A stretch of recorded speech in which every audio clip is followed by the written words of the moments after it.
മുൻ മുഖ്യമന്ത്രി വി.എസ്. അച്യുതാനന്ദന്റെ ആരോഗ്യനിലയിൽ നേരിയ പുരോഗതിയുണ്ടെന്ന് മകൻ അരുൺകുമാർ.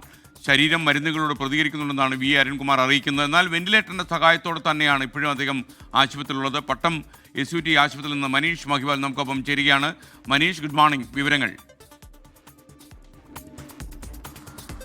Good morning SK. നിലവിൽ ഇന്നലെ മകൻ അരുൺകുമാർ ആരോഗ്യനിലയിൽ നേരിയ പുരോഗതി ഉണ്ടെന്നാണ് അറിയിച്ചത്. പക്ഷേ നിലവിൽ ഹൃദയത്തിൻ്റെയും ഒപ്പം തന്നെ ശ്വാസകോശത്തിൻ്റെയും വൃക്കയുടെയും പ്രവർത്തനം തകരാറിലായതിനെ തുടർന്ന് അദ്ദേഹത്തിന് ഇത് മെച്ചപ്പെടുത്താൻ വേണ്ടിയിട്ട് മറ്റു ഉപകരണങ്ങൾ ഉപയോഗിച്ചുകൊണ്ടുള്ള പ്രവർത്തനം നടത്തിക്കൊണ്ടിരിക്കുകയാണ്. നിലവിൽ കാർഡിയോളജി, നെഫ്രോളജി, ന്യൂറോളജി ഡോക്ടർമാരുടെ വിദഗ്ധ സംഘം ഇന്നലെ അദ്ദേഹത്തെ പരിശോധിച്ചിരുന്നു. ഇതിന് വേണ്ടിയിട്ട് മെഡിക്കൽ ബോർഡ് ഇന്നലെ ചേർന്നിരുന്നു.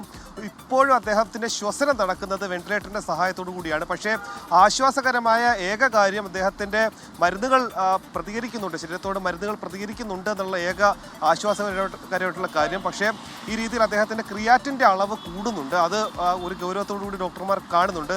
നേരത്തെ മണിക്കൂറുകൾ നീണ്ട ഡയാലിസിസ് അദ്ദേഹത്തിന് നടത്തിയിരുന്നു. അത് ഇന്നലെ പൂർത്തിയായി. ഒപ്പം തന്നെ തലച്ചോറിന്റെ പ്രവർത്തനക്ഷമത പരിശോധിക്കാനുള്ള EEG ടെസ്റ്റ് അടക്കമുള്ള കാര്യങ്ങൾ ഇന്നലെ പരിശോധിച്ചു വന്ന അദ്ദേഹം ഇന്ന് 6ാമത്തെ ദിവസമാണ്. കഴിഞ്ഞ തിങ്കളാഴ്ച രാവിലെ 9 മണിയോടുകൂടിയാണ് അസ്വസ്ഥതയും ഒപ്പം തന്നെ നെഞ്ചുവേദനയും ശ്വാസമുട്ടലും തോന്നിയതിനെ തുടർന്ന് വി.എസ്. അച്യുതാനന്ദനെ പട്ടം SUT ആശുപത്രിയിൽ അഡ്മിറ്റ് ചെയ്തത്. ആരോഗ്യനില ഇങ്ങനെ മാറി മാറി വരുന്നൊരു സാഹചര്യമാണുള്ളത്. ഈ ഡോക്ടർമാർ ഗൗരവത്തോട് കാണുന്ന മറ്റൊരു കാര്യം ECGയുടെ നില, അതായത് BP പലപ്പോഴും കൂടി വരുന്നുണ്ട്.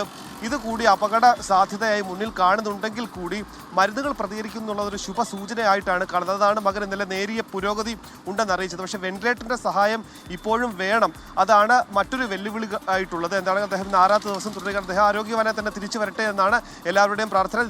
ഇതിനോടകം തന്നെ മുതിർന്ന കമ്മ്യൂണിസ്റ്റ് നേതാക്കൾ എല്ലാവരും അദ്ദേഹത്തെ നേരിട്ടെത്തി അവിടെ കണ്ടിരുന്നു. അദ്ദേഹത്തിന്റെ ഇളയ കൊച്ചുമകൻ ഇന്നലെ ജർമ്മനിയിൽ നിന്നും വന്നിരുന്നു, അദ്ദേഹത്തെ കാണാൻ വേണ്ടിയിട്ട് വന്നിരുന്നു. ഒപ്പം തന്നെ ഇന്നലെ AICC സംഘടനാകാര്യ ജനറൽ സെക്രട്ടറി KC വേണുഗോപാൽ അദ്ദേഹത്തെ സന്ദർശിച്ചിരുന്നു. SK. Okay, thank you Manish Mahiwal.